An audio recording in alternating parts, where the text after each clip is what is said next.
Leucorrhoea बहुत से लोगों के लिए बड़ी परेशानी का बायस बनता है। मेरे पास या तो पेशेंट्स आते हैं यंग अनमैरिड लड़कियां या उनकी mother vaginal normal vaginal discharge को ट्रीट करने के लिए कोई भी मेडिसिन अवेलेबल नहीं है, ना ही ये किसी मेडिसिन को रिस्पॉन्ड करता है। उसमें इचिंग खारिश स्टार्ट हो गई है या उसमें बदबू पैदा हो गई है, स्मेल आना शुरू हो गई है। अस्सलाम वालेकुम जी, मेरा नाम डॉक्टर साइमा ज़की है। मैं पिछले 22 साल से मेडिसिन के शोबे से वाबस्ता हूँ। मैं इकरा मेडिकल कॉम्प्लेक्स में एज कंसल्टेंट गायनेकोलॉजिस्ट काम कर रही हूँ। आज हम बहुत ही अहम सवाल पर बात करेंगे जो अक्सर पूछा जाता है, वो है वजाइनल डिस्चार्ज। वजाइनल डिस्चार्ज जो है वो नॉर्मल भी हो सकता है और एबनॉर्मल भी हो सकता है। पहले हम बात करेंगे नॉर्मल वजाइनल डिस्चार्ज के बारे में, जिसको आम जुबान में लिकोरिया कहा जाता है। लिकोरिया बहुत से लोगों के लिए बड़ी परेशानी का बायस बनता है। मेरे पास या तो पेशेंट्स आते हैं यंग अनमैरिड लड़कियां या उनकी मदर, और वो इस बात पे बहुत ज़्यादा वरीड होती हैं कि जो बच्ची है उसको बहुत ज़्यादा लिकोरिया की शिकायत है, जिसकी वजह से उसकी आंखों के हल्के पड़ गए हैं, रंग काला हो गया है, कमर में तकलीफ़ रहनी शुरू हो गई है, टांगों में दर्द हो गया है, ज़हनी तौर पे कमज़ोर हो गई है। मैं यहाँ पर ये बात क्लियर करना चाहती हूँ कि जो लिकोरिया या नॉर्मल वजाइनल डिस्चार्ज होता है ये एब्सोल्युटली नॉर्मल होता है। उसका इन किसी भी अलामत से इसका कोई भी ताल्लुक़ वास्ता नहीं होता। ये नॉर्मल सिक्रीशंस होती हैं जो कि पीरियड्स के बाद बढ़ना शुरू होती हैं और यूजुअली पीरियड्स के करीब के दिनों में थोड़ी कम हो जाती हैं। अब चूँकि ये नॉर्मल वजाइनल डिस्चार्ज है, इसलिए इसे किसी किस्म की ट्रीटमेंट की ज़रूरत नहीं है। अगर बच्ची कमज़ोरी महसूस कर रही है या उसे कोई और प्रॉब्लम है तो उसका स्पेसिफिक ट्रीटमेंट ज़रूर दिया जाता है।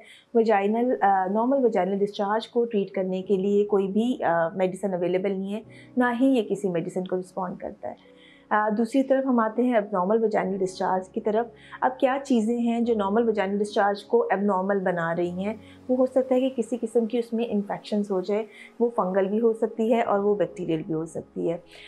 अगर आपको अपने वजाइनल डिस्चार्ज में इस तरह से चेंज महसूस हो कि उसकी अमाउंट बहुत ज़्यादा बढ़ जाए और उसमें आपको ख़ारिश इचिंग का एहसास होना शुरू हो जाए या उसमें कोई बदबू पैदा हो जाए, स्मेली हो जाए, वो आपको इरिटेशन कॉज करना शुरू कर दे, रैश कॉज करना शुरू कर दे, तो फिर ये चांसेस है कि वो कोई फंगल इन्फेक्शन या बैक्टीरियल इन्फेक्शन की वजह से होता है। और अमूमन ऐसा तब हो रहा होता है जैसे कि कोई अगर इरिटेशन हो गई है पैड्स एक्सेसिव पैड्स के इस्तेमाल से, या फिर आपने बहुत ज़्यादा एंटीबायोटिक्स ले ली हैं जिसकी वजह से आपका जो नॉर्मल वजाइनल फ्लोरा डिस्टर्ब हो गया है। प्रेगनेंसी के दौरान भी चांसेस बढ़ जाते हैं। सिमिलरली आफ्टर चाइल्ड बर्थ भी ये चांसेस बढ़ जाते हैं। उसके अलावा इसका ताल्लुक सेक्सुअल एक्टिविटी के साथ भी हो सकता है। अब दूसरी बात यह है कि कौन सा डिस्चार्ज है जिसको हम नॉर्मल वजाइनल डिस्चार्ज लेबल करते हैं। अगर आपके डिस्चार्ज में बहुत ज़्यादा इजाफा हो गया है, उसमें इचिंग खारिश स्टार्ट हो गई है या उसमें बदबू पैदा हो गई है, स्मेल आना शुरू हो गई है,